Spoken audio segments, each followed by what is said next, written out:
வணக்கம். திண்ணைக்கு வந்த சொந்தங்களுக்கு என் அன்பான வரவேற்புகள்.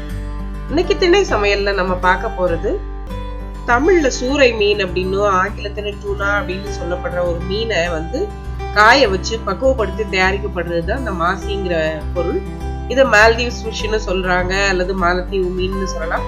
நீங்க கிண்ணத்துல பாக்குறீங்களே, இதுதான் அந்த காய வச்சு பதப்படுத்தின அந்த மாசி மீனை பொடி பண்ணி இப்போ பேக்ல கடைகள்ல கிடைக்குது. இப்ப அதை வச்சு நம்ம எப்படி ஒரு பொரியல் பண்ணலாம் அப்படின்னு இன்னைக்கு பார்க்க போறோம்.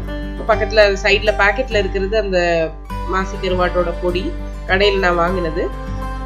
அது கூட தேங்காய், வெங்காயம், காரத்துக்கு வத்தல், உப்பு எல்லாம் சேர்த்து நாம ஒரு பொரியல் பண்ண போறோம். இது எப்படி பண்றது அப்படிங்கிற செய்முறையை இன்னைக்கு நாம பார்க்கலாம். இப்போ முதல்ல நான் 3 டேபிள் ஸ்பூன் அளவுக்கு மாசி தூள் எடுத்திருக்கேன். அது கூட ஒரு 4 வத்தலும் கொஞ்சம் ஒரு 1/2 டீஸ்பூன் அளவுக்கு உப்பு சேர்த்து இதை நல்லா அரைச்சிக்க போறோம். உப்பு கொஞ்சம் குறைவாவே சேர்க்கணும், ஏன்னா அந்த மீன்லயே உப்பு இருக்கும். அதனால முதல்ல உப்பும் காரமும் சேர்த்து முதல்ல இப்படி ட்ரையா அரைச்சி எடுத்துக்கணும்.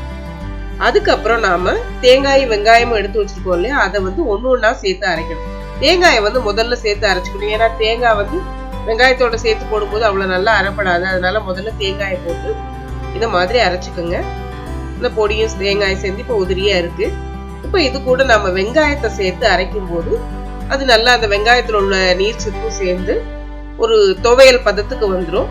அதுக்கப்புறம் நாம இதை பொரியல் பண்ண போறோம். எப்படி பண்ணலாம் அப்படிங்கறத பார்க்கலாம். இப்ப பாருங்க, கெட்டியா ஒரு துவையல் பதத்துல இருக்கு. ரொம்ப மசிய அரைக்கணும்லாம் கிடையாது, தண்ணி துளி கூட சேர்க்க கூடாது. இந்த மாதிரி ட்ரையா அரைச்சிட்டு அதுக்கப்புறம் இப்ப நாம அதை பொரிச்சு எடுக்க போறோம். இப்ப இதுக்கு 3 டேபிள் ஸ்பூன் அளவுக்கு எண்ணெய் சேர்த்திருக்கேன்னா, இந்த எண்ணெயில கடுகு போட்டுக்கோங்க. கடுகு கூட இப்ப நான் கொஞ்சம் கூடுதலா கருப்பு உளுந்தும் சேர்த்திருக்கேன். இப்ப கடுகுலயும் உளுந்து இருக்கு ஏற்கனவே. கூடவே நான் கொஞ்சம் கருவேப்பிலை போட்டுக்கேன். கருவேப்பிலை நிறைய போட்டா நல்லா வாசனையா இருக்கும். இப்ப கருவேப்பிலை போட்டுட்டு இப்ப நம்ம அரைச்சி எடுத்த அந்த மாசி கலவையை நம்ம எண்ணெயில சேர்த்துடலாம். இப்ப சேர்த்துட்டு இப்ப நல்லா துவையல் பதத்து கெட்டியா இருக்கு இல்லையா, இது நல்லா உதிரியாகி அதோட பச்சை வாசனை எல்லாம் போற அளவுக்கு நாம இதை குக் பண்ணி எடுக்க போறோம். இதுல வேற பெரிய வேலை எதுவும் கிடையாது, ரொம்ப சிம்பிளான வேலை தான் இது. அதுல இருக்கிற அந்த நீர்ச்சத்து குறைஞ்சு அந்த மாசி நல்லா குக் ஆகணும். வெங்காயம், தேங்காய் எல்லாம் சேர்த்துக்கோ இல்லையா, அதெல்லாம் சேர்ந்து நல்லா குக் ஆகிற அளவுக்கு அதை மீடியம் ஃப்ளேம்ல வச்சு வறுத்துக்குங்க. ஹை ஃப்ளேம்ல வச்சு வறுத்தீங்கன்னா சீக்கிரம் கருகும்.